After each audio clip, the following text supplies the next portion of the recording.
मैंने आपको बताया कि जो भी अपनी क्लास में कंटेंट साइड का काम चल रहा होता है वो मैं देखता हूँ मेनली।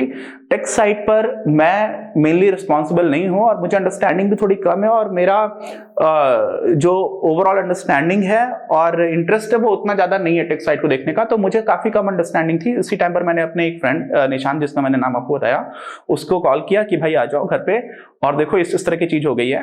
तो सबसे पहले गूगल आपको खुद से बोलता है कि आपका जो रिकवरी ईमेल है आप वो डालिए, वहां से आकर के आप लॉगिन करने का एक तरीका आपको मिल सकता है, क्योंकि रिकवरी ईमेल अकाउंट पर एक सिक्योरिटी कोड आता है, लेकिन हमारा रिकवरी ईमेल भी तो चेंज कर दिया गया था। और जब रिकवरी ईमेल अकाउंट भी चेंज किया जा चुका है, ऐसी स्थिति में हुआ क्या कि आपके जो हमारा अकाउंट था वो गूगल में gmail.com अकाउंट नहीं था, गूगल वर्क स्पेस अकाउंट था, office@apniclass.in। ऐसे में अगर अपनी क्लास.in ये जो डोमेन है उसके ओनर हम ही हैं, तो हमें ये प्रूफ करना होता है सबसे पहले कि आप अगर इसके ओनर हो, इसका मतलब office@apniclass.in भी आपका अकाउंट होगा, ऐसा गूगल अजम्पशन पर चलता है। ठीक, अच्छा, तो थैंकफुली फिर से अपनी क्लास.in जो डोमेन था उसको हैक नहीं किया गया था। ठीक, और इसी में सबसे पहले गूगल आपसे एक लंबी रिकवरी कराने की जो प्रोसेस होती है उसके पहले कुछ इंफॉर्मेशन मांगता है कि आपने इसी अकाउंट पर कब लास्ट टाइम लॉगिन किया था, और कुछ बेसिक इंफॉर्मेशन, आप जो पेमेंट करते हैं वो किस कार्ड से करते हैं, उस कार्ड का नंबर क्या है, उसका सीवीवी कोड क्या है, लास्ट टाइम आपने कब पेमेंट किया था। ये बेसिक इंफॉर्मेशन मांगने के बाद से एक डिटेल फॉर्म आता है जिसमें गूगल में साफ लिखा होता है कि आप सारी इंफॉर्मेशन ठीक से फिल करिएगा। अब मैंने आपको बताया कि मेरे पास वो इंफॉर्मेशन नहीं रहती थी क्योंकि मैं ये सारी चीजें मैनेज नहीं करता था। फिर टीम में ही कुछ पुराने लोग जो काम कर रहे थे उनको कॉल किया गया, उससे इंफॉर्मेशन ली गई। कुछ इंफॉर्मेशन हमारे पास लिखी हुई थी लेकिन वो मेरे दिमाग में नहीं आ रही थी और थोड़ी सी घबराहट का उस समय पर माहौल चल रहा था। तो फिर मैंने उस सारी इंफॉर्मेशन को ठीक से गैदर करना स्टार्ट किया। दो तरह की इंफॉर्मेशन मांगी जाती है। सबसे पहले तो कि डोमेन आपका है या नहीं है, अपनी क्लास.in के ओनर आप हैं या नहीं है। इसके लिए इसको बोलते हैं DNS वेरिफिकेशन। एक तरह का कोड होता है जो गूगल आपको ही देता है और एक प्रोसेस बताते हैं जिसमें आप CNAME एंटर करते हो और google.com की तरफ डायरेक्ट करते हो। वो पूरी प्रोसेस का एक लिंक भी होता है, जिसको नहीं पता, मेरे ऐसे लोग जो टेक्निकली इन सारे इश्यूज को नहीं समझते हैं उनको भी समझ में आ जाएगा, ऐसा लिंक दिया होता है। थैंकफुली मेरे साथ मेरे फ्रेंड्स थे जो ये सब काम कर रहे थे, तो वो हमारे वेरीफाई तुरंत हो गया। ठीक है, 1 घंटे के बाद काम करना स्टार्ट किया तो 1.5 घंटे के अंदर हमारे ये वेरिफिकेशन हो गया कि हाँ अपनी क्लास.in के ओनर आप हो।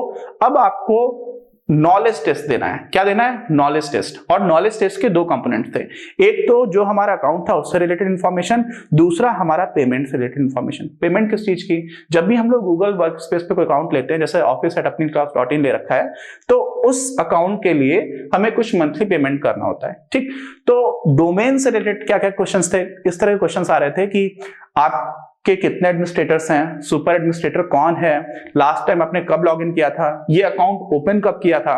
तो ये सारे क्वेश्चंस, अब ये सारे, इसका आंसर कहां से मिलेगा और आपको एकदम ठीक आंसर करना है। तो आपका रिकवरी ईमेल जो हमारा हैक नहीं हुआ था बदल दिया गया था office@apniclass.in का, लेकिन जो ओरिजिनल रिकवरी ईमेल था वो क्या है ये भी पूछा गया और उस पर जाकर के हम लोग ये सारी चीजें देख रहे थे कि अकाउंट मैंने कब बनाया। तो उसमें टाइम जा रहा होता है और थोड़ा सा ये रहता है कि मैंने कुछ गलत तो फिल नहीं कर दिया। क्यों?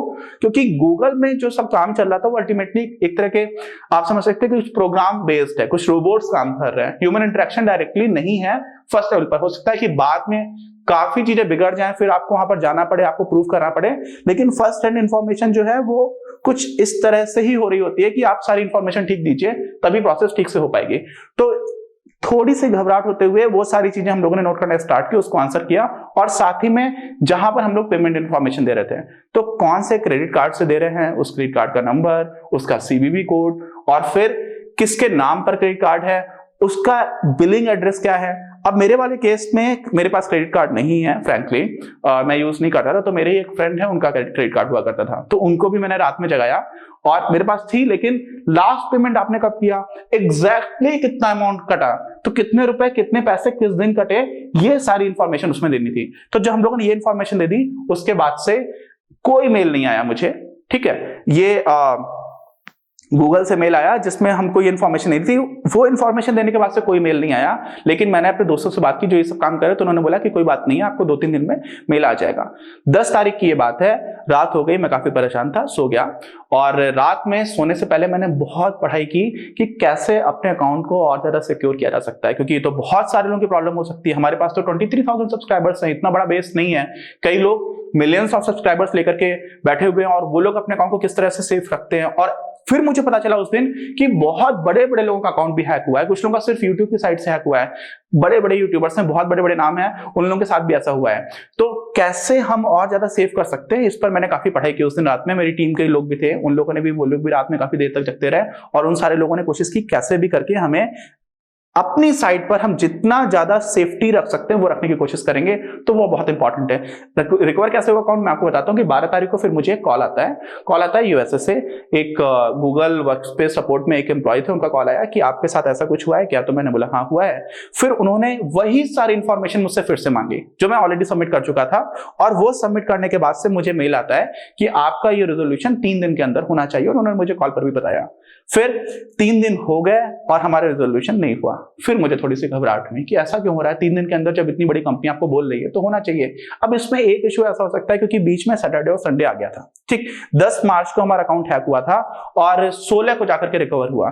तो 16 को फिर मैंने सुबह एक मेल लिखा, और वो उस मेल में लिखा कि मैं थोड़ा सा परेशान हो रहा हूं क्योंकि हमारे ऑर्गेनाइजेशन में काफी सारी इंपॉर्टेंट इंफॉर्मेशन उस अकाउंट पर है, वो भी और हम लोग उसको आपस में एक दूसरे के साथ शेयर भी करते हैं, और वो सारी चीजें नहीं हो पा रही, एक तरह से काम हमारा रुक गया है। ऐसे में बहुत ज्यादा इंपॉर्टेंट है, प्लस हमारा यूट्यूब अकाउंट भी है और हम लोग यूट्यूब पर भी कुछ नहीं कर पा रहे हैं। इसी बीच जिसने भी हैक किया उसने हमारे किसी भी डेटा के साथ कोई छेड़खानी नहीं की। और इसमें थोड़ी सी चीजें जो कभी कभी ऐसा होता है ना कि आप कुछ काम करना स्टार्ट कर रहे होते हो, तो कुछ लोग ऐसे होते हैं जो आपको किसी ना किसी तरह से परेशान करना है या कुछ डिस्ट्रक्टिव अप्रोच लेकर के चलते हैं, या फिर सिर्फ कुछ जानकारी के लिए भी कुछ इस तरह का काम कराते हैं। और हुआ शायद ऐसा है कि पिछले 10 मार्च की मैं आपको बता रहा हूँ, इससे 1 महीने पहले हमें बहुत सारे काफी पावरफुल लोगों ने जो इंडियन एजुकेशन स्पेस में काम कर रहे हैं उन लोगों ने अप्रोच किया, और कई लोग हमारा काम अच्छा लगा, कई लोगों ने कुछ कोलैबोरेशन की पॉसिबिलिटीज भी हमारे सामने रखी, और कई लोगों ने हमारे ऊपर कुछ अलग तरह का प्रेशर भी बनाया। और इस तरह की चीजें होती हैं, इसका आइडिया होता है, हम लोग बचपन में मूवीज देखते हैं तो इस तरह की चीजें हो रही होती हैं, लेकिन कई बार इस तरह की चीजें हमारे जब खुद के साथ होती है तो हमें वो एक्सपीरियंस अलग तरह का होता है। मैं किसी को नहीं जानता किसने ये किया या किसने कराया, बट शायद क्योंकि 10 मार्च से पहले 1 महीने में कई सारे लोगों ने, कई प्रोमिनेंट लोगों ने या कई प्रोमिनेंट ऑर्गेनाइजेशंस ने हमसे अप्रोच किया। और हो सकता है क्योंकि ये डेफिनेटली एक तरह का अटैक था, मुझे मोबाइल पर नोटिस नहीं आया, कोई एसएमएस नहीं आया, कोई प्रॉम्प्ट नहीं आया, तो वो बिना इंटरसेप्ट किए हो नहीं सकता है, और ये डेफिनेटली एक तरह का एक अटैक था। और बाद में पुलिस कंप्लेंट के बाद से जानकारी भी जो मिली है उसमें इतना समझ में आया, गूगल से भी रिपोर्ट मिली है कि फ्रांस की आईपी एड्रेस से हैक किया गया था, और जो नंबर था वो ग्रीस का नंबर था। रिकवरी फोन में जो नया नंबर लगाया गया था वो ग्रीस का नंबर हुआ करता था, और जो नया ईमेल अकाउंट लगाया गया था वो फर्स्ट टाइम इटली में बना था।